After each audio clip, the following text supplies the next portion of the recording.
Welcome back to What I Think I Know with your host, Dan Brigantino. Please don't go anywhere. Last episode, I had 3 viewers almost immediately, within 2 hours of the video being posted. And they never watched more than 30 seconds or so. But please, stick with me for just a second. You don't have to watch the whole episode. I just want an answer to one question. I guess kind of 2 parts question. Anyway, can you name one country that is better than the USA? And or could you name one brown country that is as good or better than a Western country? And I suppose we've got to kind of nix the modern Western countries that have been taken over by the brown countries. But please, if you can answer that, drop a country name in the comments. If you want to explain why you think that, please do. Be my guest. But I am truly trying to find a country. This is not a racist thing. This is not a I hate whatever brown people thing. I cannot find one. And I have searched many countries. There's 194 of them, or 177, or whatever, whoever's numbers we like to listen to these days. But anyway, there's a lot of countries out there, and I am struggling to find one that fits my description there. So please, let me know what you think. I'll do the research, come back next week, and we'll talk about it. Anyway, we have an incredibly long show to pack into what I'd like to be 30 minutes, but will more than likely end up being about 50 minutes. We'll find that out kind of toward the end of the day. Last week, I sort of started off the show with I did the whole show without mentioning like Nick Shirley and the Somalian stuff and all that. I kind of figured through Christmas, holiday break, and all that not a whole lot would go on. I don't know why I thought that after all these threats we've had for New Year's attacks and stuff like that. Fortunately, there weren't any major attacks that we know of. I think it was a Swiss club that burned down or exploded. It's possible that it was a slightly less than legal club, but was it 45 people died and 100 something were injured? That's a horrible freaking incident. I did see somebody comment on a video of it saying, at least these people died celebrating rather than the children in Gaza who died sad or whatever. I don't know what their point was other than there are children in Gaza dying. Unfortunately to that person, it's Hamas that's killing the Gazan children. I've been over this many times. Jerusalem right now, or Israel rather, not Jerusalem, that's a little timely.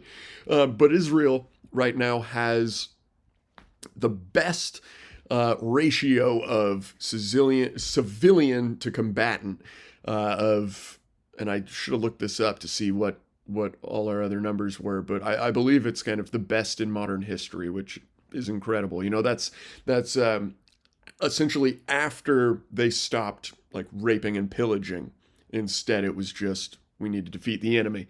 That doesn't mean people haven't raped and pillaged. Of course they have. But the Israelis have not. They have been raped and pillaged, but they have not been the rapists or the pillagers. Anyway, getting distracted there. So that's New Year's Eve.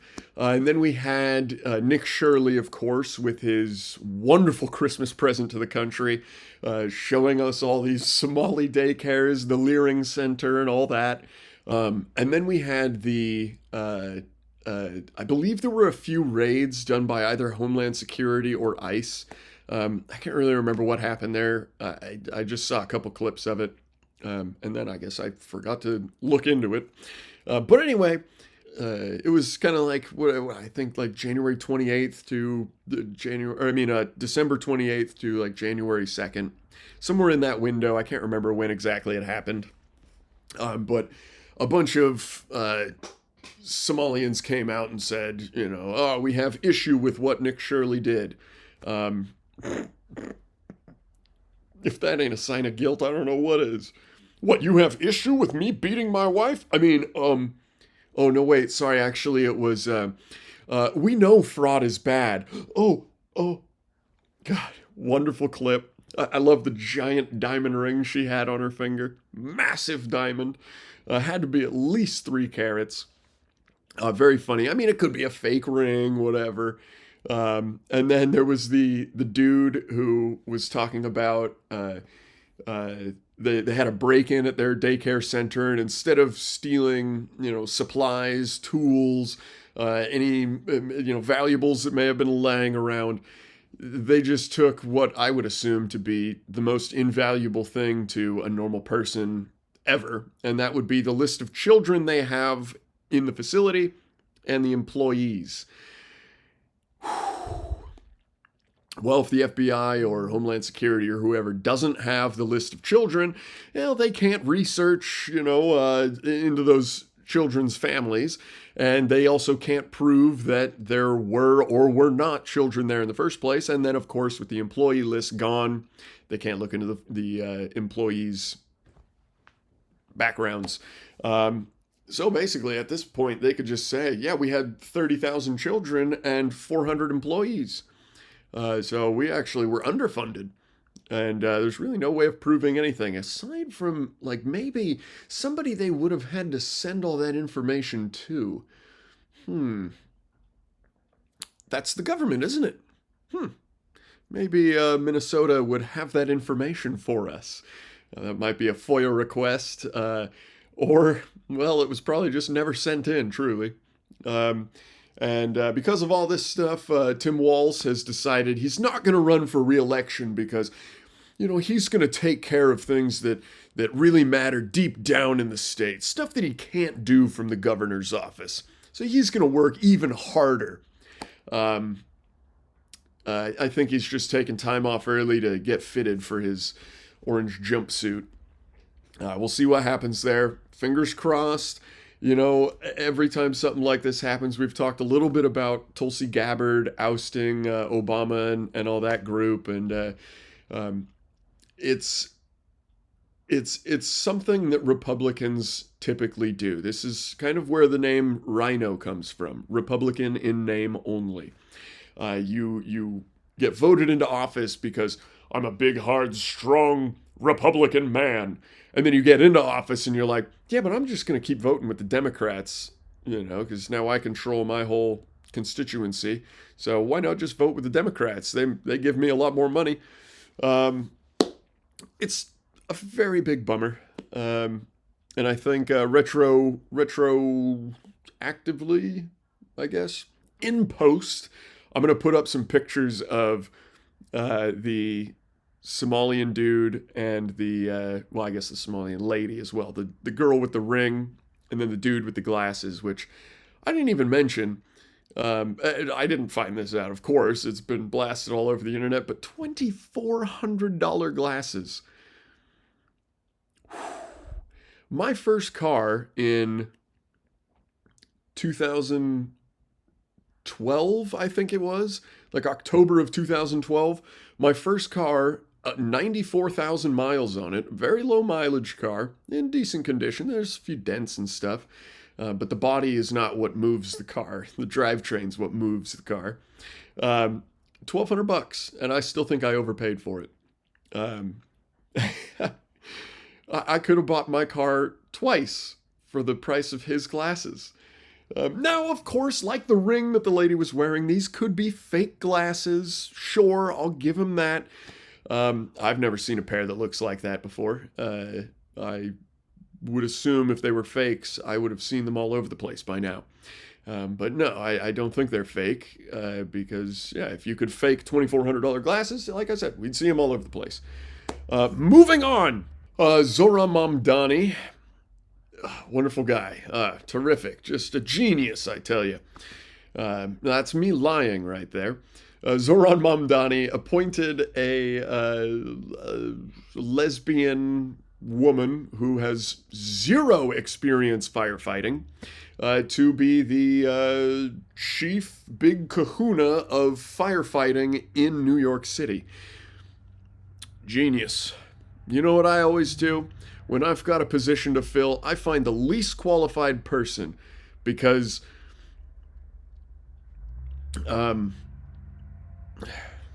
I don't have any idea why somebody would do that, but well, that's what they did. He also appointed a new tenant director, which is kind of the lady in charge of all, what do you call them? Landlords. And here's a clip.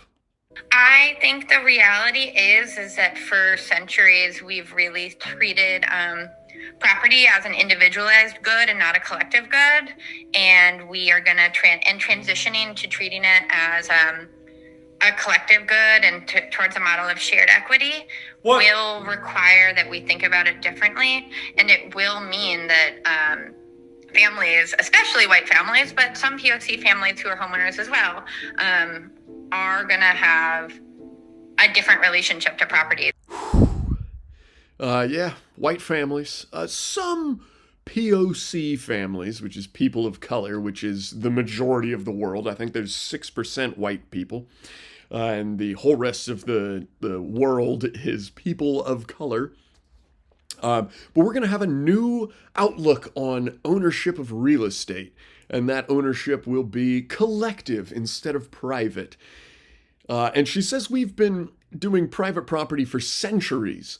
Now, that phrase, for centuries, is just a shortened version of for several centuries. Several meaning 3 or more.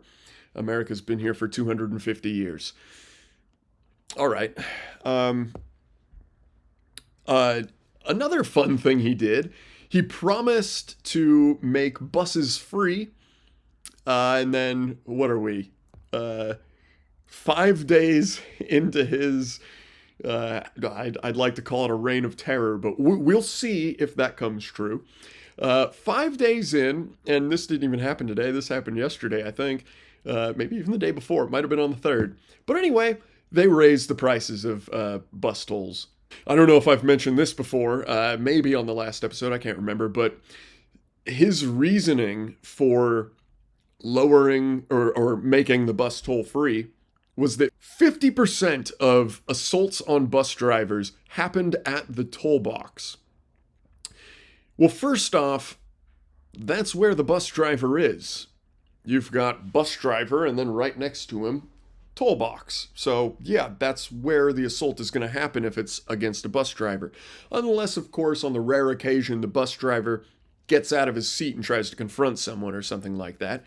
But their solution, instead of let's punish criminals and make people not want to assault people, let's make it a crime to assault people instead of just going, no, don't do that again, okay? Okay, thank you, bye. Instead of that, let's just make everything free. No problem. Criminals run wild and free, and us civilians just have to sit there and take it. Anyway, I guess that didn't happen. They just raised the prices. Maybe that'll make people think twice about taking the bus in the first place. I don't know what their plan is there. Time will tell. Update on Australia. The AFP Commissioner, or Australian Federal Police Commissioner, Chrissy Barrett, which I'm pretty sure that is her legal first name. It's not like Christina and she shortened it to Chrissy. Although in a professional capacity, why would you ever shorten your name from like an actual professional name, Christina? That's perfectly fine in the professional world, to Chrissy. Hi, I'm Chrissy. Anyway, she had some very interesting things to say about the event that happened there. She says, I guess I'll put this on the screen.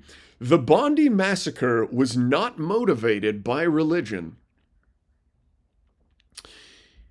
Muslims shooting Jews. Are you sure about that? Are you sure about that? Are you sure about that? You sure about that? Are you sure about that? Oh Lord. I feel bad for smiling right now. I mean, that's almost comical. It kind of goes to prove just how low our kind of liberal side of government worldwide can go. Because that's barbaric. That's disgusting. It's absolutely ridiculous in every sense of the word. Are you kidding me? It wasn't religiously motivated? Yeah. Just like they would probably say, like, uh, it wasn't premeditated. You know, these guys spent whatever, probably 6 years or so acquiring firearms for this occasion. And yeah, it wasn't premeditated. It's basically the same thing as what you just said. Anyway, sorry to disgust your ears with that information. Um, Up next, this is an interesting thing. I don't actually know when this happened. I don't know a whole lot about the story. It was kind of hard to dig into, but I do know that it's factual. Just that I couldn't find a whole lot of detail about it. Um, but there is, let's see, what's her name? No, maybe it doesn't even say her name. Yeah, I think that might have been. Oh no, here it is. Annette Kimchi. I love kimchi. Um, Not this kind of kimchi though. A 31-year-old Israeli-born doctoral candidate and scholar at the University of Maryland wrote a paper published in the Journal of Quantitative Criminology. This paper was all about systemic racism against blacks, saying, you know, essentially, they don't do all the crime you think they do. They're not as bad as you think they are. They're great people. Don't worry about them. She went to Chicago and sort of to prove that the criminal justice system is actually what's wrong. Um, and bless her heart, I know she had all the goodwill in her heart. She just wanted to do right by people that she thought were innocent. She was stabbed to death by a black man in Chicago. God rest her soul. She was Israeli born. I don't know if she was Jewish or Christian or whatever. I hope she was Christian. I hope she uh, knew that Jesus was her savior, and I hope to get to meet her someday and apologize for my fellow man on their behalf. An absolutely disgusting situation. I will pray every day that nothing like this ever happens again. Although I know um, people have free will. Sometimes I think too much free will, but God knows a lot better than me. So we keep carrying on. This is just a really freaking sad and annoying thing. It's really just a bothersome thing. You know, someone or most of the country kind of lives away from all this nonsense. But if you live in a city, you have no choice but to fear this truly. And if you don't fear it, you're just living in ignorance, and you may end up just like this young woman. A very, very sad waste of life there. Now, the man who stabbed her, I'll say it again. I haven't said it about this man in particular, but I've said it about plenty of people who do the same thing he did. String him from a lamppost. And I'm not talking get a lynch mob together. No, no. I do it judiciously. Run him through the court system. But I want that judge to say, tonight, outside, right over there at that street light, we're going to hang him. And CNN, please air it publicly, every second of it. Don't hold back in any way. Just let her fly. Now, you might be able to tell I'm a bit nasally today. I don't know if that's coming through the speakers there. And last week I was talking about, I think I'm coming down with something kind of thing. I did get pretty darn sick. You know, I'm a pretty healthy guy, so when I do get sick, it's never really like anything terrible. But just real good head cold, all the sinus, you know, pressurized and all that stuff. A decent cough. I think there was something else with it. I had a sore throat. I had a little sore throat for a couple days. And because it just happened to be kind of in the Christmas break sort of area, I was able to just kind of take a day off. And I laid in bed pretty much all day.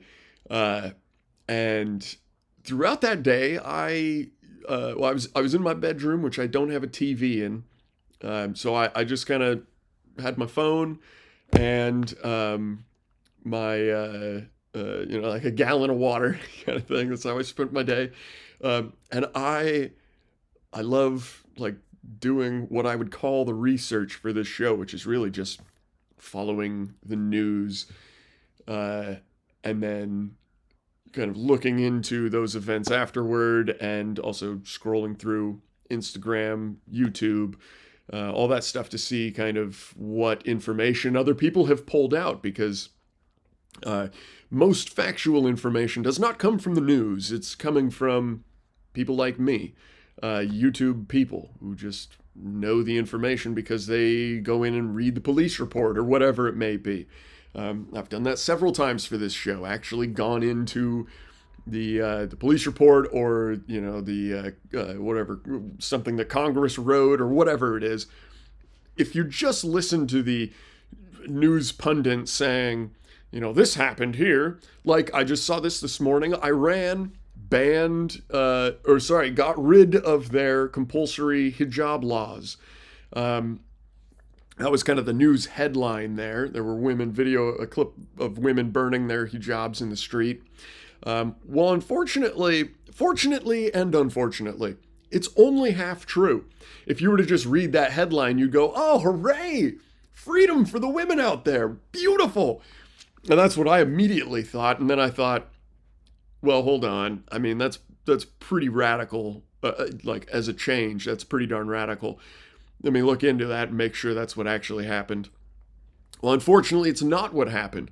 They are legally enforceable still. So if you get the wrong police officer and the wrong judge, if they even have police and judges out there, or whatever, religious cleric in charge of holding up the rules, if you run into the wrong one, you can still be punished just as harshly as anybody ever has out there. What they really did was basically they just came out and said, we're going to enforce this a little bit lighter. If you don't want to wear your hijab, maybe don't wear it. You can risk it. We probably won't arrest you for it. So it's kind of like decriminalizing something where you can still go to jail for it. Like, the law still exists. It's just that the police are told, don't punish people for that anymore. So hopefully, I mean, that could be a massive step in the right direction. Hopefully it is. I would have to assume that has a little bit to do with them losing their nuclear power. They lost that and went, oh boy, I guess we better start listening here. We've got not a leg to stand on. Anywho, back to the point of telling you about me being ill and whatnot. So I spent that whole day in bed with just my phone and a gallon of water. I probably scrolled through Instagram for 12 hours straight, and I've gotten really good at kind of training my algorithms.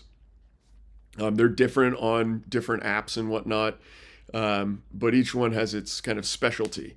Instagram, for some reason, they don't ban horrible videos of violence and death. I don't know why that is, but they don't do it. So that's what I got stuck in for 12 hours. And believe me when I tell you this, I watched Instagram Reels, 2-minute videos for 12 hours.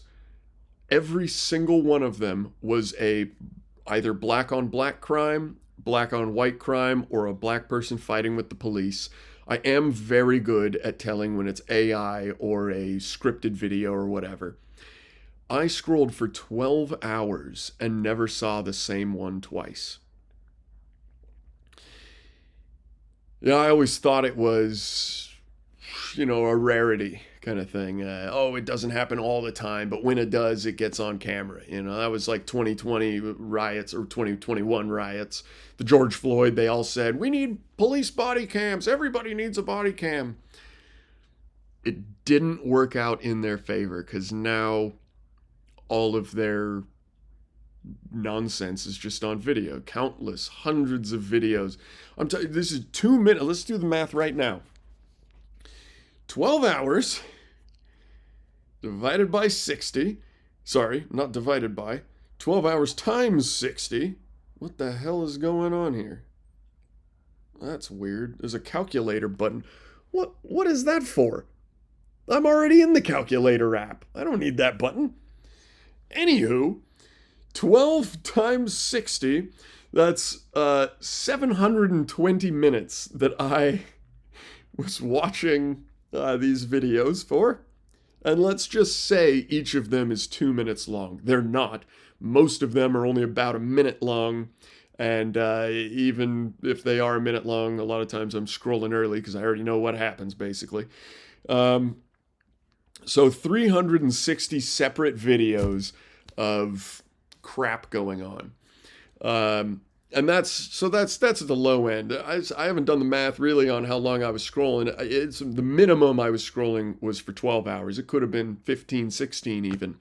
It kind of sounds sad, but anyway, uh, I don't have any puzzles around the house, so I had to do that. But no, I just got engrossed by it. Endless videos of this crap going on. It's not isolated. There were videos from every single state, all over the country. Not so much in the Pacific Northwest, or I guess more just kind of the Northwest, sort of off to the side of the Midwest there. North Dakota, South Dakota, Nebraska, all that, Wyoming, Montana, and Idaho, that sort of stuff. Um, I'm sure I saw videos from Washington and Oregon and California. But yeah, there's that healthy little pocket of kind of, I would say, kind of to show you here, but like Nebraska and the Dakotas, and then um, uh, around like Utah, Wyoming, um, and Idaho. Those are probably the safest places in the country right now, other than places where you can constitutionally carry. But anyway, be careful out there.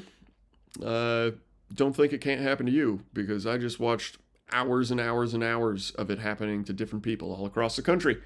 Now, I don't want to fearmonger or anything like that. It probably won't happen to you, but you never know. Irina didn't think it would happen to her.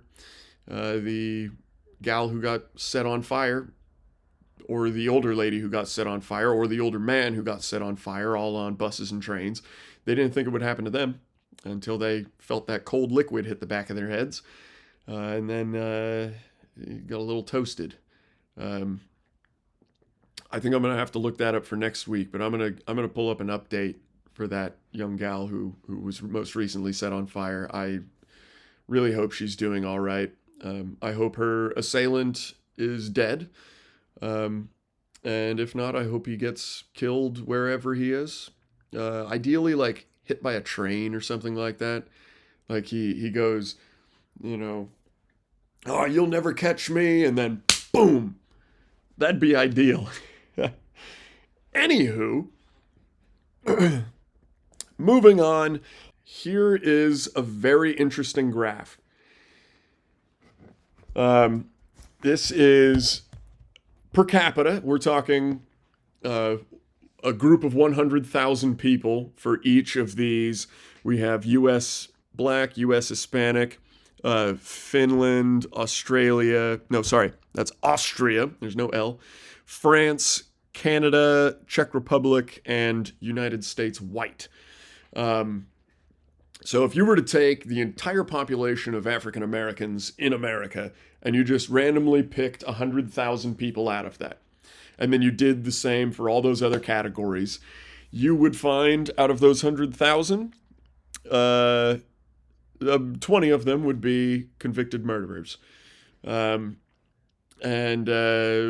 just a great direct comparison, the United States white man, or white person rather, doesn't say a sex, you would only find two. That's a significant difference. That's why we see 13% do 60% of the crime there. It's just very interesting. Yeah, the Hispanics are pretty darn good at crime as well. Uh, Firearm homicide, anyway, not just general crime. This is very specifically men who have shot other men to death, or whatever, get the sexes out of that. People who have shot other people to death. You have 20 out of 100,000 in the blacks, 6.5 for the Hispanics, 3.5, 3, 2.5, two, 2, and 2. Um, big differences. I'm not saying that's a genetic issue or anything, but it's certainly a cultural problem. And also, this is the CECO, the WHO, and the CDC. These are very reputable groups, at least the liberals think so. I don't agree with what they did with the pandemic, but anyway. Now, I would like to talk taxes. So, again, we've had some fun talk about. Let me find this chart here. Where's my chart?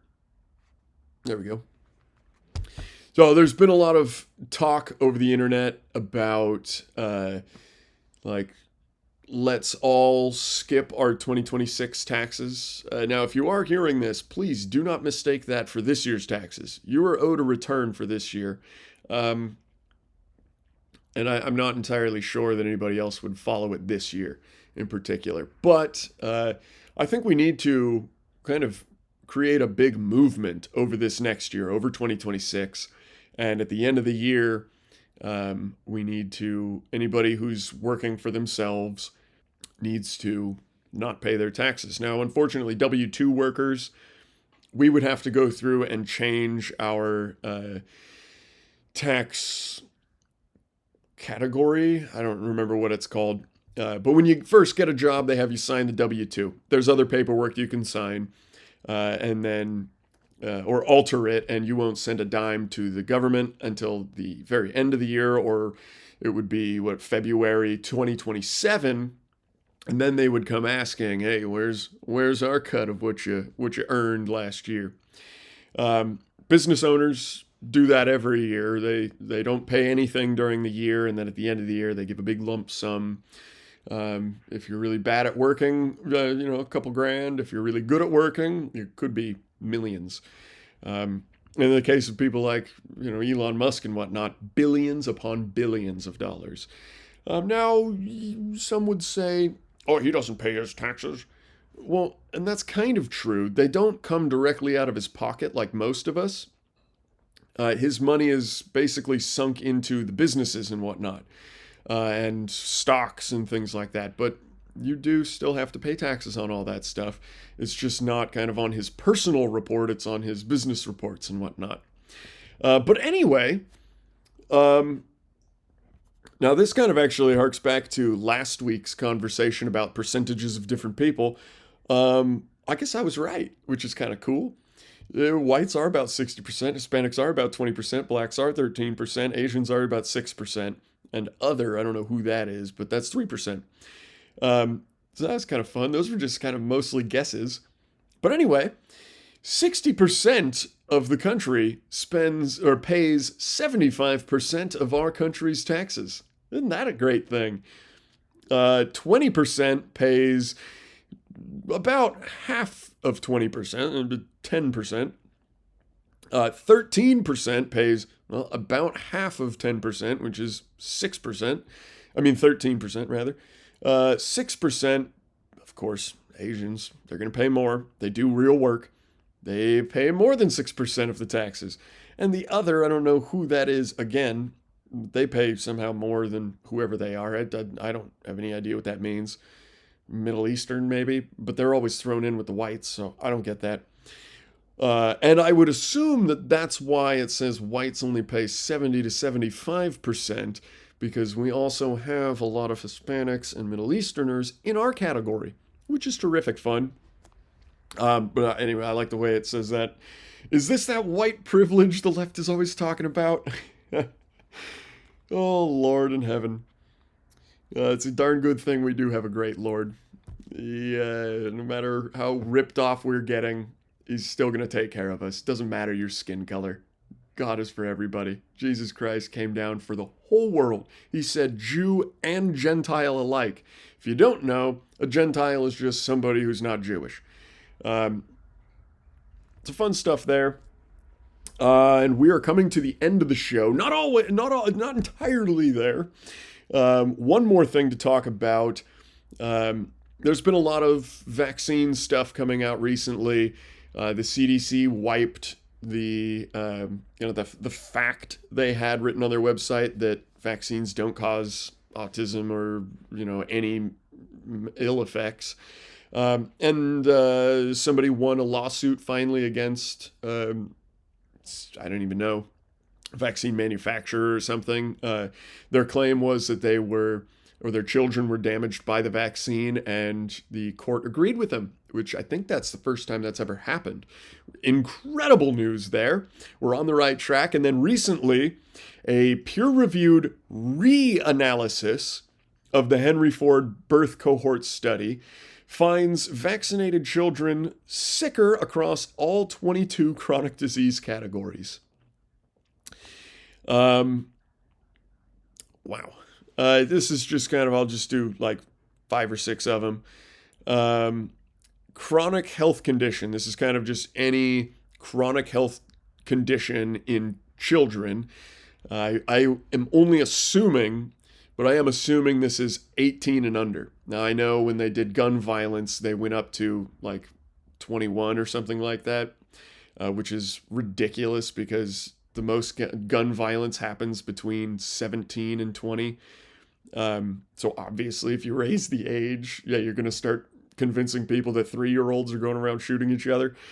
But anyway, also, by the way, on that, the top leading cause of death for children is not gun violence. Far from it. It's actually abortion. Anywho, chronic health conditions are 250% higher in vaccinated people, children rather. Asthma, 553% higher. Atopic disease, which I'll be honest, don't know what that means.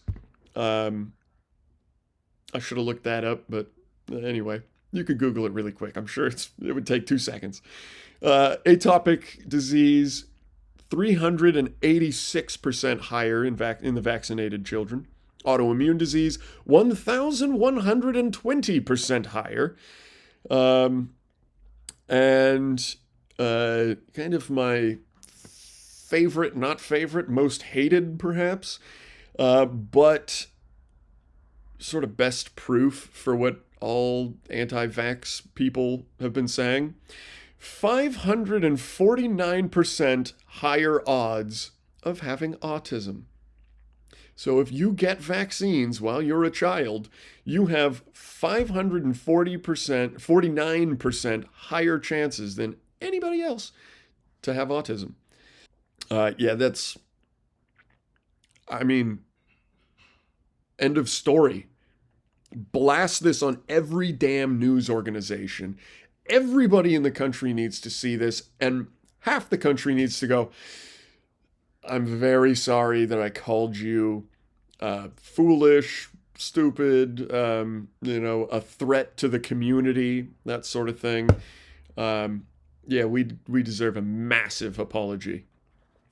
And I think that's kind of it. I will say I could go on for hours and hours. I could make 15 hours of video today just with what I've found over the course of last week.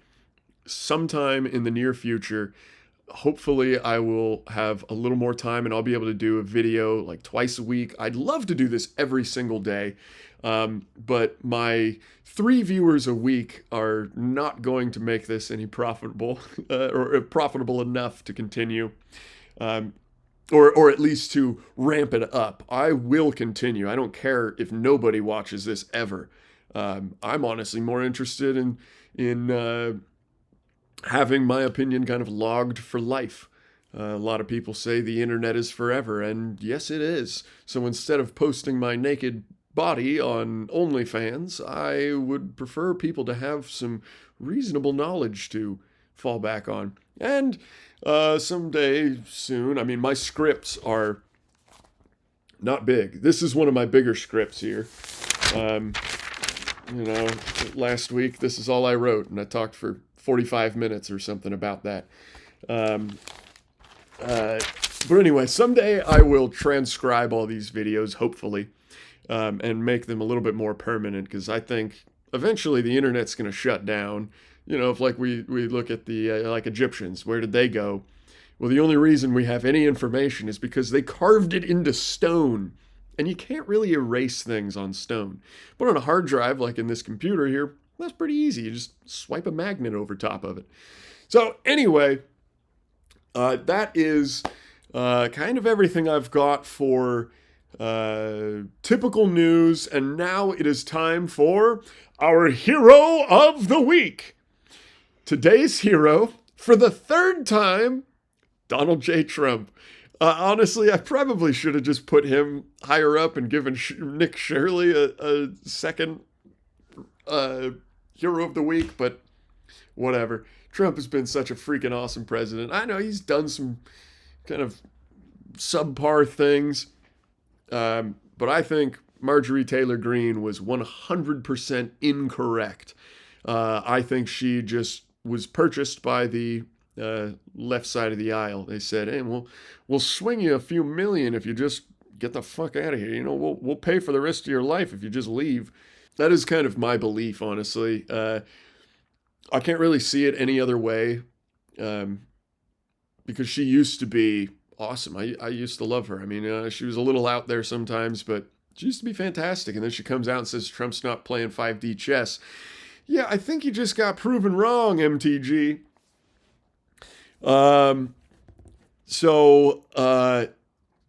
If you guys don't know, I think this is probably really important to the whole situation. Back, like 25 years ago or so, maybe 30 years ago, Venezuela was kind of up and coming. They had sort of just found out that they have massive reserves of oil, but they had no industry. They were basically still living in the jungles at the time. They had some cities and whatever, but like it was third world still. And the US were like, "Hey, we're really good at doing oil. You guys want us to help you out with that?" And Venezuela went, "Sure, I suppose." So we sunk a bunch of money into Venezuela, built them all these beautiful oil refineries and whatever you call the places they pump the oil out of the ground. We built all that shit for them. And then once it was in place, I can't remember his name. The guy before Maduro, whatever his name was, doesn't matter. The guy who came before Maduro, who started off the whole totalitarian regime, he started a totalitarian regime. He went, "Look at all these facilities these Americans have built for us.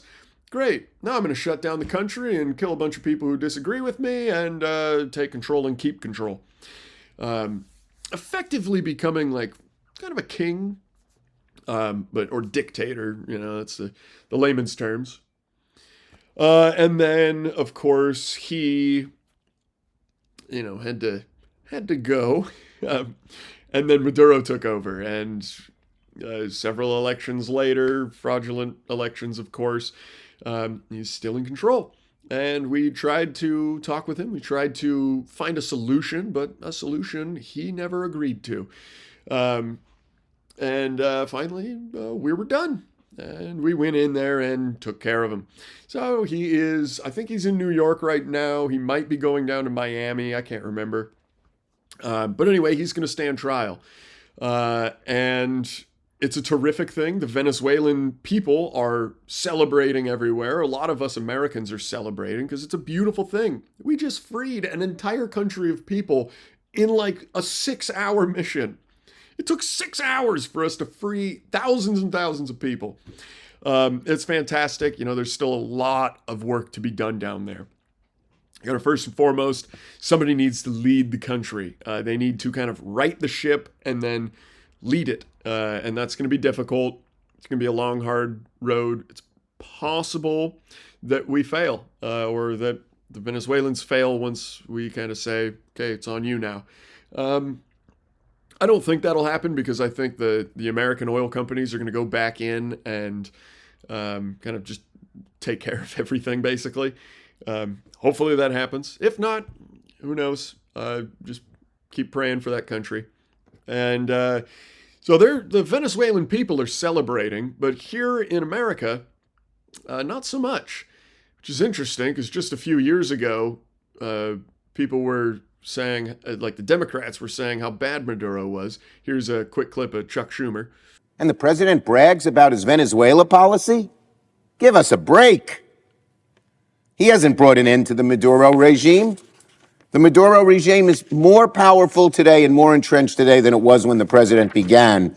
And then he just came out later and said that Trump was in the wrong, which is very confusing. There's liberals, you can find videos of this, liberals rioting in the street, just civilians saying, "We stand with the people of Venezuela, hands off Venezuela." And there's like Republicans coming up going like, "Hey, you know the people in Venezuela are celebrating right now, right? They just got liberated from a dictator. You were out here 3 weeks ago saying, no kings, no kings. Well, we took out a king. Why aren't you celebrating?"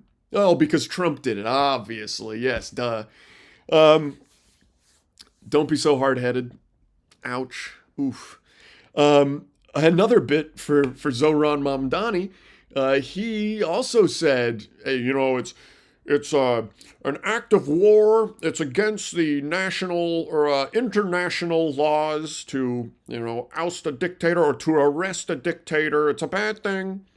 And then turns around and goes, "Hey, is Netanyahu coming yet? I want to arrest that guy." What are you thinking? Clearly they're not. Anyway, Trump did a big press briefing kind of thing. And here's my two favorite clips. First one right here. Mr. President, the U.S. has something of a mixed track record of ousting dictators without necessarily a plan for what comes afterwards. Did that weigh on your decision Well, that's making? when we had different presidents, but with me, that's not true. With me, we've had a perfect track record of winning. We win a lot, and we win. If you look at Soleimani, you look at al-Baghdadi, you look at the Midnight Hammer. Not with me, they don't. Maybe other presidents, but not with me. That's freaking beautiful. And here's another one. Are you saying that, Mr. President, are you saying that? Oh, Mr. President, thank you. I like that one. Hold on, no, behind you. Oh, okay. Terrific. That's the show right there. Trump, Big Donald Trump, DT, please come and collect your third Coors Banquet, which is actually the same one I use every week. But I'll make sure I have several when you get here to pick yours up. Again, I know you don't drink, but it's a trophy. You know, just put it up on your mantle. What a beautiful trophy it is. Oof. Anyway, that's the show. I hope you guys enjoyed. I hope I, made my points and all that. And we'll see you next week.